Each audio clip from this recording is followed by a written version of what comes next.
illicitly. Let's look it up. It says, in a way that is contrary to or forbidden by law, rules, or custom. Is graffiti forbidden by law? Yeah, it is. And these guys are still doing it. Let's get it here. Definition of graffiti. Graffiti, a form of visual communication, usually illegal, involving the unauthorized marking of public space by an individual or group. Although the common image of graffiti is a stylistic symbol or phrase spray painted on a wall by a member of a street gang, some graffiti is not gang related. And even if it's not gang related, it looks in like manner to the things of the world when the scriptures say that you're not supposed to have the appearance of things in the world. Let's go to it. This is 1 Thessalonians 5. And I started verse 19. It says, quench not the spirit. Let's start at 18. In everything give thanks, for this is the will of the Most High in Hamashiach Yahushua concerning you. Quench not the spirit. Despise not prophesying. Prove all things. Hold fast that which is good. Abstain from all appearance of evil. You see that?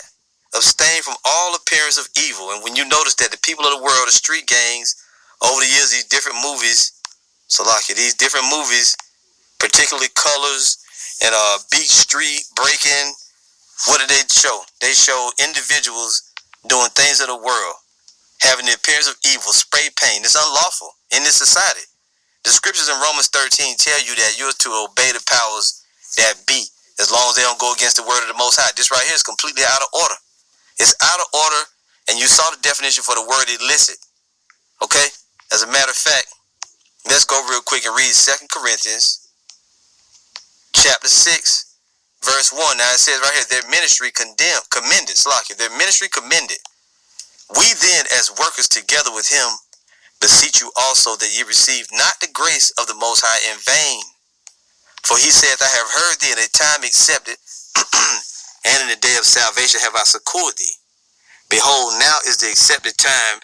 Behold, now is the day of salvation. Giving no offense in anything, that the ministry be not blamed. Did you hear that? We're supposed to not give offense in anything, that the ministry be not blamed. But if you see these guys, they got on the t-shirts with fringes, and they're making sure to get that in their recording. This is what leads other elder bishops, apostles. This is what leads the apostles, some of them, elder bishops and other brothers like myself to say that these guys may have taken a payoff. Why would you illicitly go and spray paint stuff, do an illegal work, which is defacing public property, which is against the law? Why would you do that, wearing fringes and record it and upload it? Why would you do that? We're not supposed to do that. Then you're going to put the name Yahushua on it, which is, going off because you got the wrong Hebrew, you got the wrong characters, but it's close enough. 2 Corinthians 6 and 3, giving no offense in anything, that the ministry be not blamed. You're supposed to not give offenses that would get the ministry blamed.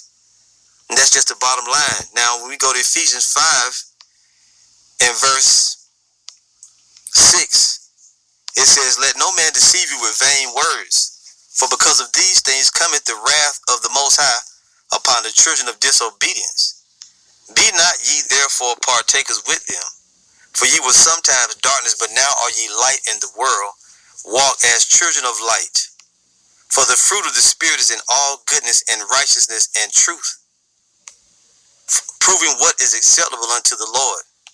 And have no fellowship with the unfruitful works of darkness, but rather reprove them. You're supposed to have no fellowship with the unfruitful works of darkness. Graffiti is an unfruitful work of darkness. Hip-hop music, trying to mix it with the truth, is an unfruitful work of darkness. You guys are like some demons. What Elder Apostle Gabar, what did he call these guys? He said these was, I can't remember what he called these guys, man. And forgive me, brothers. I forget exactly what he called. I don't know if he called them gremlins. I would say hyenas or jackals. I mean, look at this. You can clearly see the guy right here, man. Fringes and zits, Now, when you spray paint some shit, you do graffiti, and you got on fringes and zits. Why would somebody do that, man? That's just downright stupid at the end of the day, unless you're doing it on purpose. And have no fellowship with the unfruitful works of darkness, but rather reprove them. You're supposed to be reproving those works, not joining in. Let's get Job 14:4 real quick. It says, who can bring a clean thing out of an unclean? Not one. And I brought that out to say it's going to be interesting what they say and do to try to put a spin on this like this is a righteous work. It's going to be really interesting how they try to get out of this, how they try to say, oh, it's about the truth. Because there's no way and nowhere in the scriptures where it condones anything like this. But it's going to be interesting to see how they try to get out of it, because they're going to say, oh, that wasn't part of the ministry, this, that, or the other. But why you got the ministry clothes on? Why are you doing that? Why are you putting it on your ministry webpage? Why are you putting it on your ministry site on Instagram? It's just completely dumb. And I think some of the elders and brothers say, what, it's tagging? No matter what you call it. And you see they got what they think is the shield of David, which that shit right there is going off. Look at it. Clearly getting the, so-called shield of David with Paleo Hebrew on it, without really getting anybody's real face. It's a complete setup. But as the scripture says, who can bring a clean thing out of an unclean? Not one. And what's the clean thing? The clean thing is the gospel. What's the unclean thing? The unclean thing is graffiti in this case. Who can bring a clean